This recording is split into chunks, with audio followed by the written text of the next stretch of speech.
The arena was silent. Katniss Everdeen stood on her metal launch plate, sunlight striking her eyes, breath cold in her chest, every instinct screaming one message: run. But she couldn't. Not yet. Around her stood 23 other tributes, children trained to kill, children forced to kill, some trembling, some smiling, some hungry for blood. Ahead of them, in the blazing center of the arena, the Cornucopia towered. Golden, sharp, filled with weapons, water, backpacks, everything that meant life or death. The game makers had designed this moment to be a slaughter, and that was why they called it the Bloodbath. Katniss braced herself, eyes fixed on a small orange backpack near the Cornucopia's outskirts, just enough to survive the first few hours. She didn't want the bow, not now, not with the best killers standing between her and it. Her heart hammered. 10. 9. Cato, the career tribute from District 2, rolled his shoulders like a soldier preparing for war. 8. 7. Clove from District 2 smiled viciously, knives glinting in both hands. 6. 5. Rue from District 11 stood trembling, small, silent, terrified. 4. Katniss whispered inside her mind, "Just stay alive." 3. Peeta stood several platforms away. He caught her eyes and nodded. 2. 1.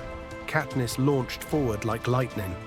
The Cornucopia exploded into chaos, screams, footsteps, clashing metal, heavy breathing. Tributes collided in a violent rush. A boy grabbed a knife. Clove buried a blade in his back before he could even turn. Another girl snatched a spear. Cato ripped it from her hands and struck her down. Blood hit the sand. Children fell, and the Capitol cheered. Katniss sprinted past the chaos, eyes locked on the orange backpack. A boy reached it first. She hesitated, then grabbed it off the ground as he lunged. A knife whizzed past her cheek. Close, too close. She turned, Clove, smirking, ready for another throw. Katniss dove backward just as a blade sliced the air where her head had been. She didn't wait. She ran. The forest swallowed her whole. Branches whipped her arms. Roots caught her shoes. Her breath burned, but she kept running. She ran until the screams faded into silence. Only then did she collapse behind a fallen tree, hands shaking uncontrollably. She opened the backpack. Inside, a plastic sheet, some wire, a pair of night vision goggles, broken, and a single piece of dry cheese. No water. The arena was designed to kill slowly. Katniss steadied her breathing. Survival had begun. She climbed a tree, fast, quiet, practiced. From high above, she watched the careers gather near the Cornucopia. Cato, Clove, Marvel, Glimmer. Strong, well-fed, trained their entire lives for this. But something surprised her. Peeta was with them, talking, helping them, pointing into the forest, pointing in her direction. Katniss felt her stomach drop. He's helping them hunt me. Hours passed. The anthem of Panem played as the sky darkened. The faces of the dead flashed across the heavens one by one. 11 tributes gone. The bloodbath had ended. Katniss closed her eyes. This was no longer a ceremony, no longer a story. It was war. She slept lightly in her tree, bow in hand, ears tuned for danger. At dawn, she climbed down to search for water, the one thing she needed more than air. But the arena was merciless. No streams, no lakes, no puddles. Her tongue felt thick, her ribs ached, her head burned. Just when she thought she couldn't walk another step, a silver parachute drifted down. A sponsor gift, a single vial of water. From Haymitch, Katniss swallowed her fear. Don't give up.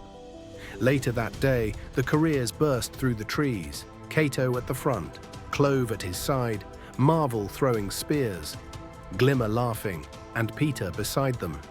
Katniss scrambled up a tree, too fast for them to catch. Cato snarled up at her. "Come down and fight." She steadied herself on a branch. "Not today." They camped beneath her tree. They waited. Hours passed. Katniss needed a miracle. She got one. A small whistle echoed through the forest. She looked up. Rue, tiny, quiet, wise, pointing to a massive tracker-jacker nest, deadly wasps genetically engineered by the Capitol. Right above Katniss. Katniss understood instantly. She began sawing the branch. Slow, silent, precise.